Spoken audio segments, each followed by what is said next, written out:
Good morning, everyone. I'm excited to welcome you all today. Today's presentation is titled, Is Matter Around Us Pure? We'll be exploring what matter is, how pure it can be, and why it matters in our daily lives. So, let's get started and discover the fascinating world of matter together. Let's take a look at the contents of today's presentation. We start with matter, which is everything around us that has mass and occupies space. Moving on, we have pure substances, which include elements and compounds. These are uniform and have fixed compositions.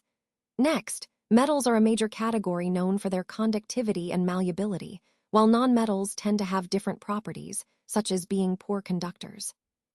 Then we delve into metalloids, which have properties intermediate between metals and nonmetals, making them quite interesting. We also explore alloys, which are mixtures of metals designed for specific purposes, enhancing properties like strength or resistance. Shifting focus to solutions, we examine the properties of solutions, which are homogeneous mixtures, and the classifications of solutions based on factors like particle size and concentration. True solutions are those where particles are at the molecular level, whereas colloidal solutions contain larger particles that are dispersed but not settled. Suspensions, on the other hand, are mixtures where particles are large enough to settle out over time. Understanding how to separate mixtures is crucial. Centrifugation uses spinning to separate components based on density, while techniques like the separating funnel help in liquid-liquid separation. Distillation, whether simple or fractional, is key to obtaining pure substances from mixtures, especially liquids. Chromatography is another powerful method for separating components based on their movement through a medium. We also discuss the concentration of solutions, which involves measuring the amount of solute present, and the concept of the Tyndall effect, which helps us identify colloids by the scattering of light. Sublimation is a process where a substance transitions directly from solid to gas, useful in purification. Finally, we look at how gases are separated from air, which involves techniques like fractional distillation, and how physical changes differ from chemical changes, fundamental concepts in understanding matter and its transformations. Throughout this presentation, these topics connect to help us understand the properties, classification, and separation of different types of matter and mixtures. All right, let's dive into slide 3, where we focus on matter and its different forms. First, we have mixtures, which are combinations of two or more substances that are not chemically bonded. They can vary in composition and properties. Moving on, mixtures can be classified into two main types, homogeneous and heterogeneous. A homogeneous mixture has a uniform composition throughout, like salt dissolved in water, making it look like one single substance. On the other hand, a heterogeneous mixture has distinct parts you can see and separate, like trail mix or salad. Next, we have pure substances, which are made up of only one type of particle. These include elements and compounds. Elements are the simplest form of pure substances, consisting of only one kind of atom, like oxygen or gold. Compounds, meanwhile, are made when two or more elements chemically combine, forming new substances with their own unique properties. Understanding these distinctions is essential because they form the foundation for exploring how matter behaves and interacts in different contexts. They help us see the diversity of materials around us and how they can be classified based on their composition and properties.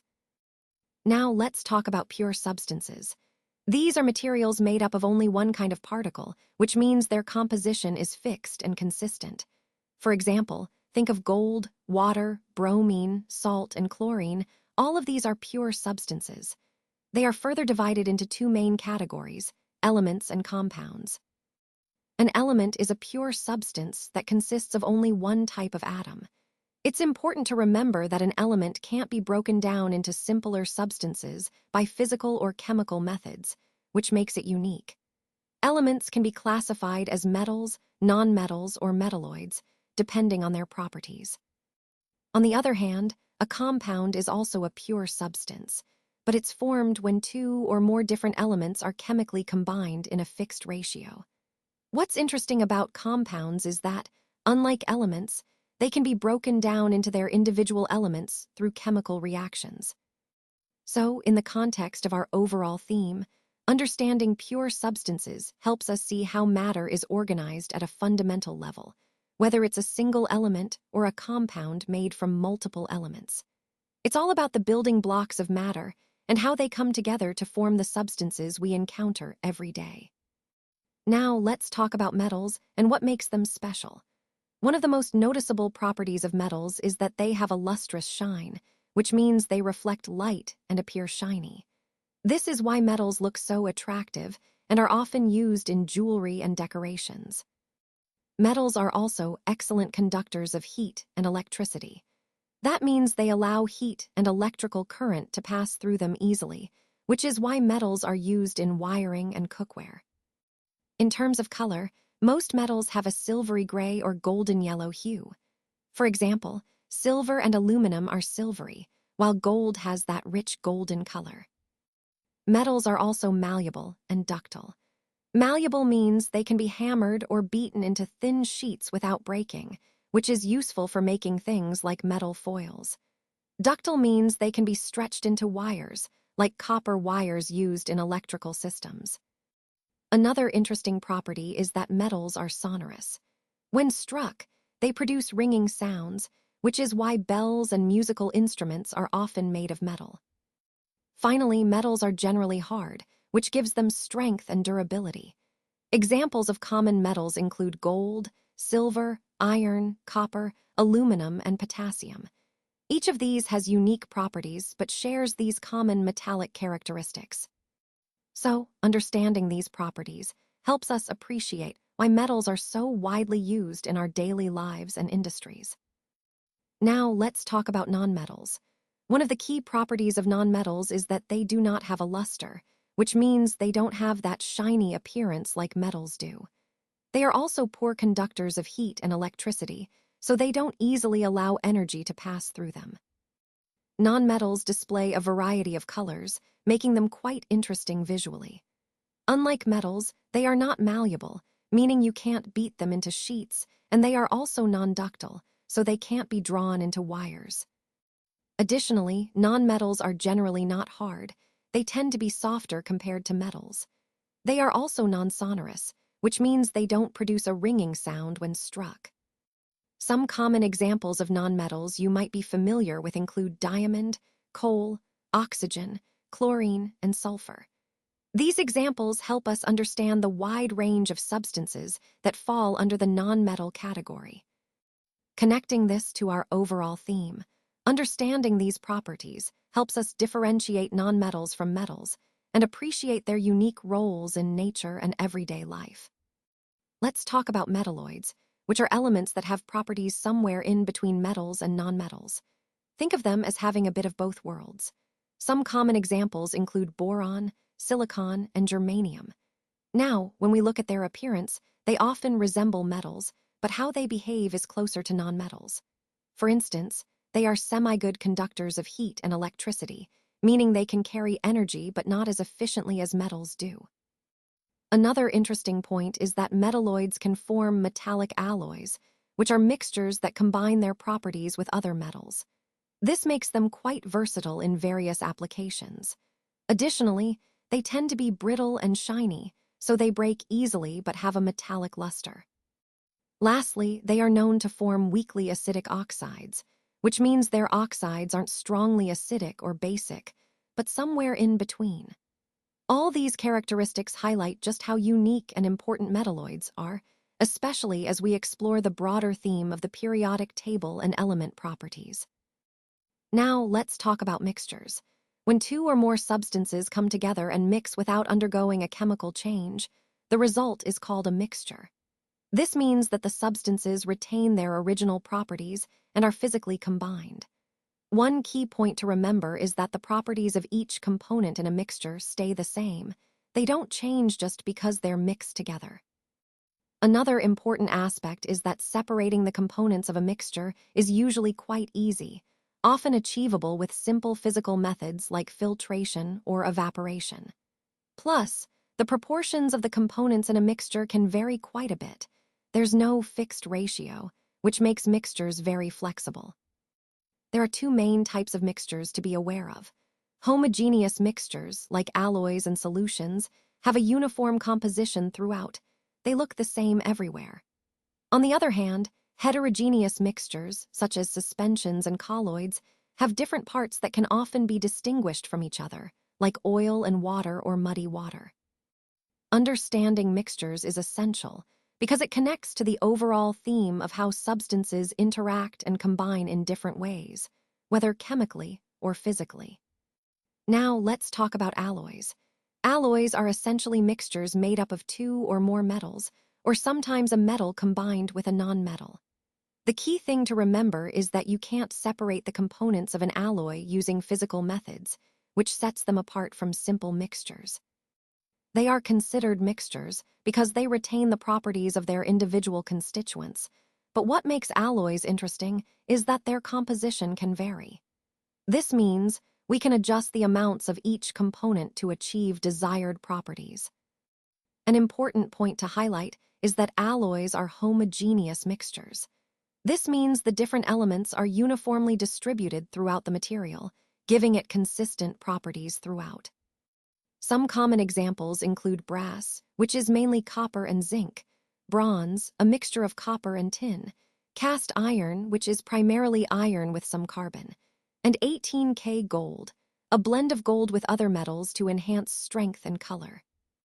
Understanding alloys is crucial because they are widely used in everyday objects, from jewelry to construction materials, because they often have superior strength, durability, or other desirable qualities compared to pure metals. Let's talk about true solutions. A solution is essentially a homogeneous mixture, meaning the substances are evenly distributed throughout.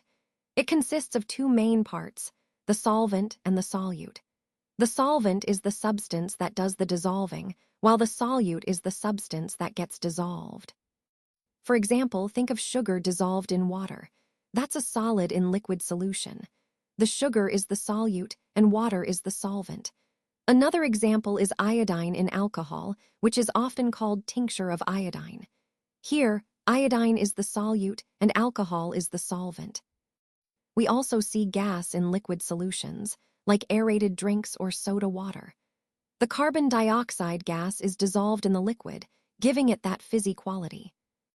And then there's air, which is a perfect example of a homogeneous mixture of gases. It's a mixture of different gases, like nitrogen and oxygen, all evenly mixed together. So the key takeaway is that true solutions are uniform mixtures, whether they involve solids, liquids, or gases, and understanding the roles of solvent and solute helps us grasp how these solutions form and behave. Let's take a closer look at the classifications of solutions. First, we have the saturated solution. This is when a solution has dissolved as much solute as it possibly can at a given temperature. In other words, no more solute can be added without it starting to settle out or forming a separate phase. It's like the solution has reached its maximum capacity. Next, there's the unsaturated solution. Here, the amount of solute dissolved is less than what the solution can hold at that temperature. So you can still add more solute, and it will dissolve without any issues. It's not yet at its limit. Finally, we have the supersaturated solution. This one is quite interesting. It contains more dissolved solute than what is normally possible at that temperature. Usually, this state is achieved through careful cooling of a saturated solution, which keeps the extra solute dissolved temporarily. However, it's a metastable state, meaning if disturbed, the excess solute can quickly crystallize out. These classifications are crucial because they help us understand how solutions behave and how we can manipulate them in various processes. Remember, the key differences hinge on how much solute is dissolved relative to the maximum capacity at a specific temperature. Now, let's talk about concentration of a solution. When we refer to concentration, we're essentially discussing how much solute is present in a given amount of solvent or solution. It's a key concept because it tells us how strong or dilute a solution is. For example, a highly concentrated solution has a lot of solute dissolved in it, while a dilute solution has less. Understanding concentration helps us control chemical reactions, prepare solutions accurately, and analyze substances properly. There are different ways to express concentration, including molarity, molality, and percent composition, each useful in different contexts. So, grasping these concepts allows us to communicate about solutions precisely and ensures consistency in our experiments and calculations. Now, let's talk about the Tyndall effect. This is a fascinating phenomenon where particles in a colloid scatter light beams that are directed at them. Imagine sunlight filtering through the dense canopy of a forest. What you see is the light scattering off tiny water droplets in the mist. These droplets act like colloidal particles dispersed in air, creating that visible beam of light. This effect helps us understand how light interacts with small particles in different states of matter. It also ties into the broader theme of how particles influence the behavior of materials and light, which is essential in fields like chemistry, physics, and environmental science. The Tyndall effect not only illustrates the nature of colloids, but also helps us visualize the invisible interactions happening around us every day. Let's talk about suspensions. A suspension is a type of mixture, and what's interesting about it is that it's heterogeneous, meaning its different components are not evenly distributed. You can actually see the particles of a suspension with your naked eye, which makes it quite distinct from other mixtures like solutions. One key point is that these particles can be separated from the mixture through filtration, which is a common and straightforward process. Now, because the particles are visible and tend to settle down over time, a suspension is considered unstable. If you leave it undisturbed, the particles will gradually settle at the bottom. Another fascinating aspect is how suspensions interact with light. The particles scatter a beam of light passing through, which makes the path of the light visible. Think of how fog or smoke looks when light shines through it. This scattering is a hallmark of suspensions and helps us identify them. Understanding these properties helps us see how suspensions behave and their role in various applications, connecting to the broader theme of mixture types and their characteristics. Let's talk about colloidal solutions. First off, a colloid is a type of heterogeneous mixture, meaning it's made up of different substances that are not uniformly distributed. One of the key properties is that colloids do not settle down over time when left undisturbed, which makes them stable. This stability is really important because it means the particles stay suspended and don't separate out on their own. Now, the particles in a colloid are incredibly small, so tiny that you can't see them with your naked eyes. This small size is what keeps them suspended and prevents them from settling. Because of this tiny size, colloids can't be separated from the mixture just by filtration, which is a common method for separating larger particles. Another interesting property is that colloids are big enough to scatter light passing through them. This scattering of light, often called the Tyndall effect, makes the path of the light beam visible when it passes through the colloid. This is a useful way to identify colloidal solutions. All these properties, stability, small particle size, and light scattering, highlight how colloids are distinct from other mixtures and play an important role in various scientific and industrial applications. Now, let's take a closer look at the components of a colloid. Essentially, a colloidal solution is made up of two main parts, the dispersed phase and the dispersion medium. The dispersed phase is like the solute in a solution. It's the substance that is finely distributed or suspended throughout the mixture. Think of it as the tiny particles that give the colloid its unique properties. On the other hand, the dispersion medium is the substance in which these tiny particles are suspended. It's similar to the solvent in a typical solution, providing the environment where the dispersed particles can stay evenly spread out. Recognizing these two components helps us understand how colloids behave and why they have such interesting properties. This distinction is key as we explore the various types and applications of colloids throughout this presentation. Now, let's take a look at the different techniques we can use for the separation of components. First up is centrifugation, which is especially useful when we need to separate particles based on their density. It's commonly used in laboratories for blood samples or cellular components. Next, we have sublimation, a process where a substance transitions directly from a solid to a gas without passing through the liquid phase.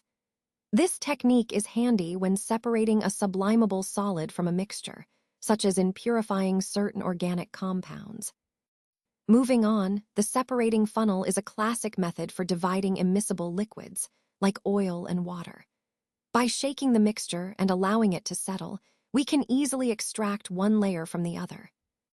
Then we come to fractional distillation, which is an extension of simple distillation. It's particularly effective for separating liquids with close boiling points, such as ethanol and water.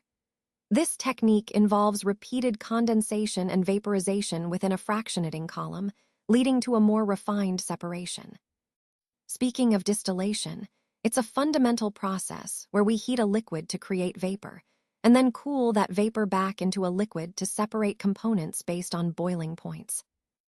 Next is chromatography, a versatile technique for separating mixtures of substances, especially those that are similar in properties. It's widely used in chemical analysis and purity testing. And finally, crystallization, which involves forming solid crystals from a solution.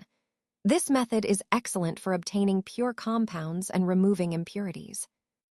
All these techniques are essential tools in our arsenal for separating components, helping us analyze, purify, and understand complex mixtures. They connect directly to the overall theme of mastering chemical processes and improving our ability to manipulate substances effectively. Now let's talk about centrifugation. The key idea here is that when you spin a mixture rapidly, the denser particles are pushed down to the bottom, while the lighter ones stay at the top. It's like a quick, powerful sorting process driven by gravity, but much faster. This method has a lot of practical uses. For example, in diagnostic laboratories, we use centrifugation to separate blood components or urine samples, helping doctors diagnose various conditions. It's also common in dairies and even at home. Think about when you're separating butter from cream.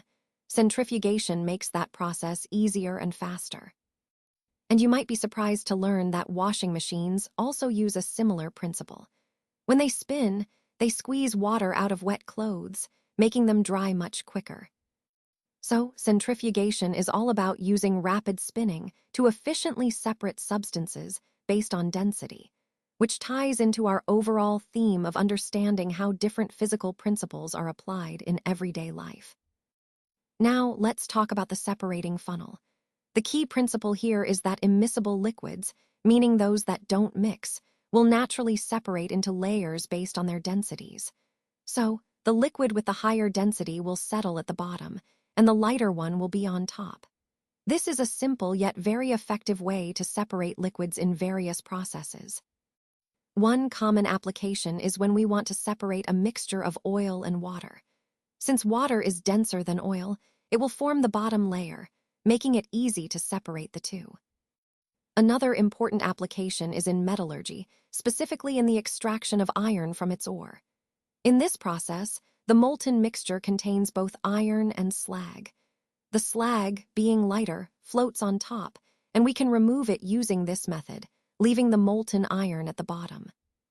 So, the separating funnel is a practical tool that leverages the differences in density to efficiently separate different components, whether in chemical labs or industrial processes. Let's talk about sublimation.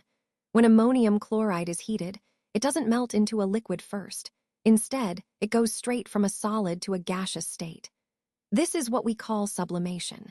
It's a really useful process when we want to separate a mixture that contains a sublimable volatile component from something that can't sublimate, like salt or other non-sublimable impurities. By heating the mixture, the sublimable substance turns into gas and can be collected separately, leaving behind the non-sublimable impurities. Some common examples of substances that sublimate include camphor, naphthalene, anthracene, iodine, and even dry ice. This property is especially handy in purification processes because it allows us to isolate pure substances without going through a liquid phase. So, sublimation is a powerful technique in our separation toolkit, particularly for compounds that can transition directly from solid to gas. It connects to our overall theme of understanding different methods to purify and separate mixtures efficiently. Let's talk about distillation, which is a really important technique in chemistry. Essentially, it's used to separate different components of a mixture, specifically when you have two liquids that are completely miscible, meaning they can mix together uniformly. The key here is that these liquids should boil without breaking down or decomposing, and they need to have sufficiently different boiling points. What makes distillation so effective is that as you heat the mixture, the component with the lower boiling point vaporizes first. That vapor can then be collected and condensed back into a liquid, effectively separating it from the other component. This process is foundational because it allows us to purify liquids or isolate specific substances from complex mixtures. In the context of our overall theme, distillation is a perfect example of how understanding physical properties, like boiling points, enables us to design efficient separation methods. It's a classic and widely used technique in industries ranging from petrochemical refining to producing distilled beverages. So, mastering distillation is key to many applications in both research and industry. Now, let's talk about fractional distillation, when we need to separate a mixture of two or more liquids that are miscible, meaning they can mix together, but have boiling points that are less than 25 Kelvin apart. We use fractional distillation. This technique is especially useful, for example, in separating gases from air or similar mixtures. The setup is quite similar to simple distillation, but the key difference is that we add a fractionating column between the distillation flask and the condenser.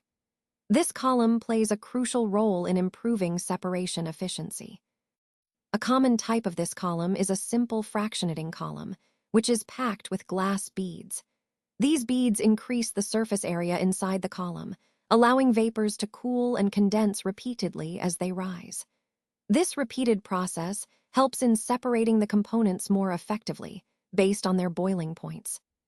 So, in essence, fractional distillation leverages the repeated condensation and vaporization within the packed column to achieve a much cleaner separation of liquids with similar boiling points, making it a vital technique in many industrial and scientific applications.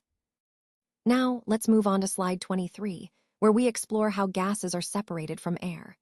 As you know, air is a homogeneous mixture, which means its components are evenly distributed and look uniform throughout. Because of this, we can't simply filter out individual gases like we would with a mixture of solids.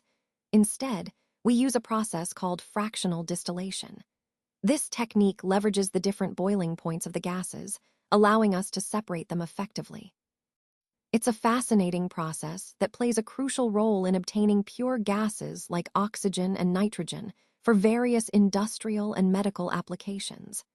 Understanding this separation process helps us see how we can isolate specific gases from the air we breathe. Now, let's talk about obtaining gases from air. Air is such an abundant source of gases, and understanding how we can extract them is quite fascinating. The most common gases we extract include nitrogen, oxygen, and argon. These gases are separated mainly through a process called fractional distillation, which takes advantage of their different boiling points. In this process, we cool air until it liquefies, and then gradually warm it up. As it warms, the gases boil off at different temperatures, allowing us to collect each one separately. This method is efficient and widely used in industry to produce large quantities of these gases for various applications, from medical uses to manufacturing. Connecting this to the broader theme, it highlights how fundamental air is to our daily lives and industries. By understanding how to obtain and separate its components, we can better appreciate the science and technology that support many aspects of modern life. Now, let's talk about chromatography, which is a fascinating method used to separate the components of a mixture. The word itself comes from Greek, where chroma means color, highlighting how this technique is often used to analyze dyes and pigments. Chromatography has several important applications. First, it helps us to separate different colors in a dye, which is essential in industries like textiles and art. It also allows us to extract and identify pigments from natural sources, helping us understand and preserve traditional colors. Another key application is in the medical field, where chromatography is used to separate drugs from blood samples. This process is vital for drug testing and ensuring the safety and effectiveness of medications. Overall, chromatography is a powerful tool that connects chemistry with real-world applications, from coloring to medicine, demonstrating its importance in both science and industry. Now, let's talk about crystallization. This method is really useful when we want to purify solids. Essentially, it involves transforming a solution into crystals, which are the pure solid form of the substance. The process works by allowing the dissolved substance to come out of the solution as crystals, leaving impurities behind. One of the most common applications is purifying salt, especially the salt we obtain from seawater. When seawater is evaporated, salt crystals form, and this process helps us get pretty pure salt. Another example is separating alum crystals from an impure sample. By carefully controlling the crystallization process, we can isolate the pure alum crystals from any impurities mixed in. Overall, crystallization is a powerful technique to obtain pure solids from solutions, and it plays a key role in many industrial and laboratory processes. It's all about turning dissolved substances into their pure crystalline form. Now, let's take a closer look at the differences between physical changes and chemical changes. First, a physical change is usually temporary. Think of it like a change you can undo easily. For example, tearing a piece of paper is a physical change because you're just changing its form, but the paper itself remains the same substance. In contrast, a chemical change is permanent. Once iron rusts, for instance, it has transformed into a new substance, and this change cannot be reversed by simple means. When it comes to the formation of new substances, physical changes don't produce anything new. The molecules might be rearranged, but the substance remains the same overall. On the other hand, chemical changes involve the creation of entirely new substances with different properties. This is a key point because it highlights how chemical reactions alter the substance at a molecular level. Reversibility is another big difference. Physical changes are usually easily reversible. Think of melting ice back into water or tearing paper. You can often restore the original form. But chemical changes are generally irreversible. Once a new substance is formed, like rust on iron, you can't just turn it back into the original metal through simple processes. Lastly, the composition of the substance remains stable in a physical change, even though its molecules might be rearranged, like cutting a cake or boiling water. But in a chemical change, the molecular composition is fundamentally altered. The substance's identity changes completely, which is why chemical reactions are so significant in understanding the nature of matter. So, to sum up, physical changes are temporary, reversible, and do not produce new substances, while chemical changes are permanent, usually irreversible, and result in the formation of new substances. These distinctions are crucial for understanding how matter behaves in different situations.